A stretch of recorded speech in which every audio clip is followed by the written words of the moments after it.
이제 말라기 마지막 절까지 왔습니다. 오늘까지 해서 말라기서를 마치고 다음 주부터는 다시 또 잠깐 쉬었던 시편으로 돌아가도록 그렇게 하겠습니다.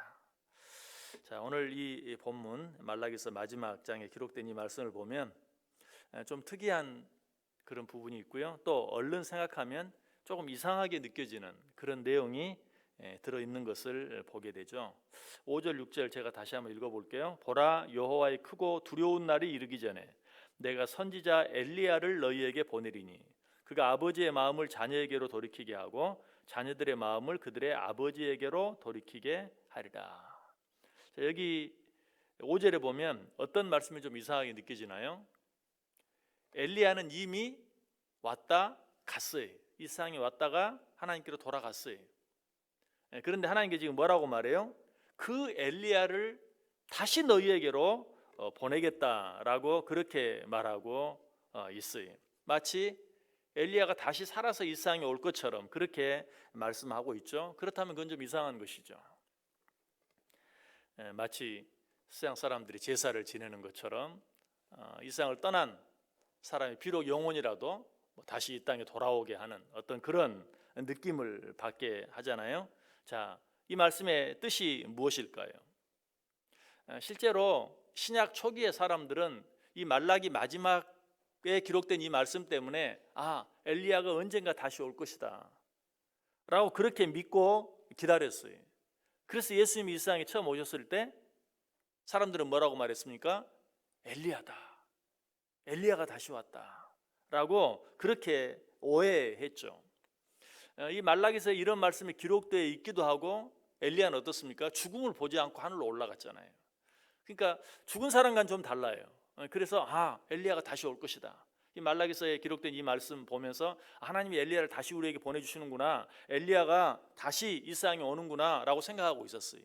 그런데 예수님이 오시니까 엘리야가 다시 왔다라고 그렇게 생각한 것이죠. 그럴듯하긴 한데 그러나 다 잘못된 생각이.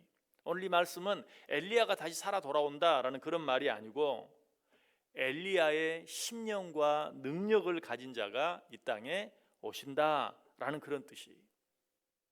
그렇다면 엘리야의 심령과 능력을 가진 자가 누구일까요?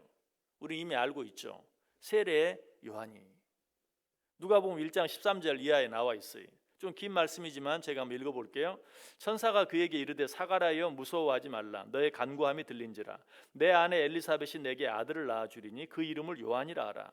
너도 기뻐하고 즐거워할 것이요 많은 사람도 그의 태어남을 기뻐하리니 이는 그가 주 앞에 큰 자가 되며 포도주나 독한 술을 마시지 아니하며 모태로부터 성령의 충만함을 받아 이스라엘 자손을 주 곧 그들의 하나님에게로 많이 돌아오게 하겠습니다. 그가 또 엘리야의 심령과 능력으로 주 앞에 먼저 와서 아버지의 마음을 자식에게 거스르는 자를 의인의 슬기에 돌아오게 하고 주를 위하여 세운 백성을 준비하리라. 저가 엘리야의 심령과 능력으로 주 앞에 먼저 와서 아버지의 마음을 자식에게 거스르는 자를 의인의 슬기에 돌아오게 할 것이다. 정확하게 오늘 본문 말라기서 4장 끝부분에 나와 있는 말씀과 같은 말씀이 거기에 기록되어 있는 것을 보게 돼요. 그러므로 하나님께서 엘리야를 다시 너희에게로 보내겠다라는 말은 엘리야 그 자신이 다시 우리에게 온다는 말씀이 아니라 엘리야의 심령과 능력을 가진 자, 누구를 말한다고요? 세례 요한을 내가 너희들에게 보내겠다. 자, 그 세례 요한에게 주어진 사명은 무엇이었습니까? 예수 그리스도의 길을 예비하는 것이었죠. 예수 그리스도의 길을 준비하는 것이었죠. 자, 그렇다면 예수 그리스도의 초림을 앞두고 예수 그리스도의 길을 준비하기 위해 보내진 세례 요한에게 주어진 그 사명을 오늘 우리에게 적용해 보면 우리에게 주어진 사명은 무엇일까요? 우리에게 주어진 사명, 우리는 예수 그리스도의 재림을 기다리고 있죠. 재림하실 예수 그리스도의 길을 준비해야 될 사명이 우리에게 주어져 있어요. 그 사명이 뭘까요? 자, 세례 요한이 이 세상에서 뭐라고 외쳤습니까? 회개하라, 천국이 가까웠느니라. 예수님께서는 뭐라고 말씀하셨습니까? 땅 끝까지 복음이 전파되어지면 내가 다시 오리라. 자, 그렇다면 예수 그리스도의 재림, 예수 그리스도의 다시 오심을 준비하는 우리들에게 주어지는 사명은 무엇일까? 복음을 전하는 것이, 세례 요한처럼 회개하라, 천국이 가까웠다라고 외치는 것, 또 예수 그리스도께서 하신 말씀대로 복음이 땅끝까지 증거되어야 내가 다시 온다고 하셨으니까 우리는 어때요? 복음을 땅까지 증거하기 위해서 애써야 돼요. 그것이 바로 진정으로 예수님께서 다시 이 땅에 오시기를 고대하면서 기다리는 자들이 마땅히 해야 할 일이. 현대를 가리켜서 말세라고 말합니다. 사람들이 그렇게 말하는 이유가 뭘까요? 여러 가지 많은 이유가 있겠죠. 아마 말세의 징조들을 생각할지도 몰라요. 여러 가지 끔찍하고 생각지 못했던 일들이 일어나는 것을 보면서 말세다 말세다. 그러나 현대를 가리켜서 말세라고 말하는 가장 중요한 이유는 어떤 특별한 끔찍한 생각지 못했던 놀라운 무서운 어떤 그런 일 때문만이 아니라 가장 근본적인 한 가지 이유는 관계들이 파괴됐어요. 사람과 사람들의 관계. 오늘 본문은 뭐라고 말하고 있죠? 아버지의 마음을 자식에게, 자식의 마음을 아버지에게. 아버지와 자식의 관계는 인간 관계 속에서 가장 끈끈한, 그야말로 끊을래야 끊을 수 없는 천륜이라고 그러잖아요. 그런데 그 관계가 깨어진 거예요. 그 말은 무슨 말입니까? 다른 모든 관계는 말할 필요가 없다는 거죠. 남편과 아내의 관계, 스승과 제자의 관계, 또 이웃과 이웃과의 관계, 아버지와 자식의 관계가 깨어졌다면 다른 거는 이것은 결국 세상 모든 관계들이 다 깨어져 있는, 서로 사랑하고 이해하는 그런 관계가 아니라 서로 질시하고 반목하고 대적하는 그런 관계, 그런 때가 올 것이라는 것이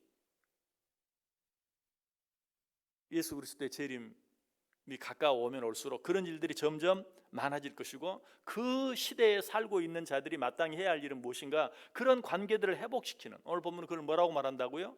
아버지의 마음을 자식에게 돌아오게 하고 자식의 마음을 아버지에게로 돌아가게 하는 그 일을 너희가 감당해야 할 것이다 라고 말하고 있어요. 우리는 이 사명을 잘 감당할 수 있어야 돼요. 어쩌면 너무 엄청난 일이고 나 한 사람이 무슨 그런 일들을 할 수 있겠는가 포기해버릴지도 몰라요. 그러나 우리가 기억해야 될 것은 너희들이 그 일을 감당해야 되는데 그 일의 결과에 대해서는 내가 너희에게 묻지 않겠다라고 이야기하고 있어요. 오늘 본문 6절 보세요.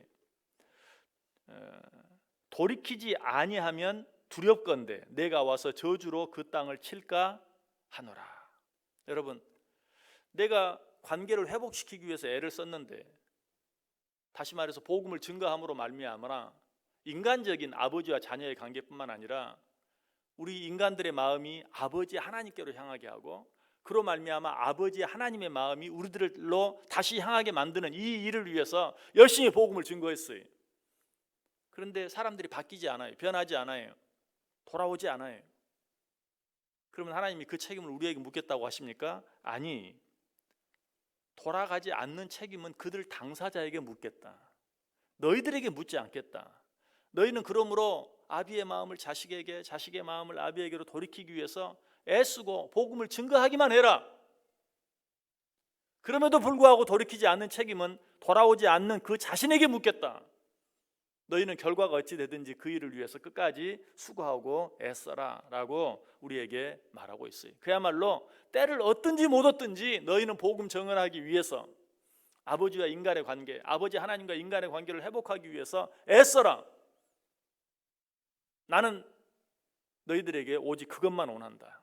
그 결과는 너희들에게 묻지 않겠다. 그 책임은 돌아오지 않는 자들에게 묻겠다라고 우리에게 말하고 있어요. 자, 오늘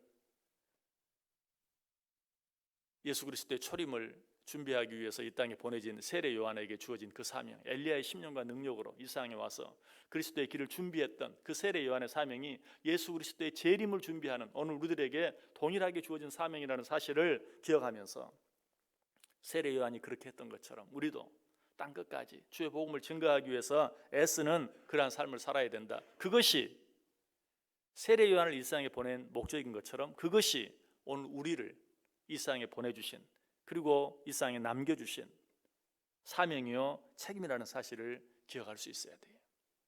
이것이 구약 성경의 맨 마지막 말라기서 끝부분에 기록되어 있는 말씀이에요. 신약시대에 살고 있는 우리들이 해야 할 일은 무엇인가? 오직 주의 복음을 증거함으로 다시 오실 주님의 길을 준비하는 것. 아버지의 마음을 자식에게로, 자식의 마음을 아버지에게로 돌이키게 하는.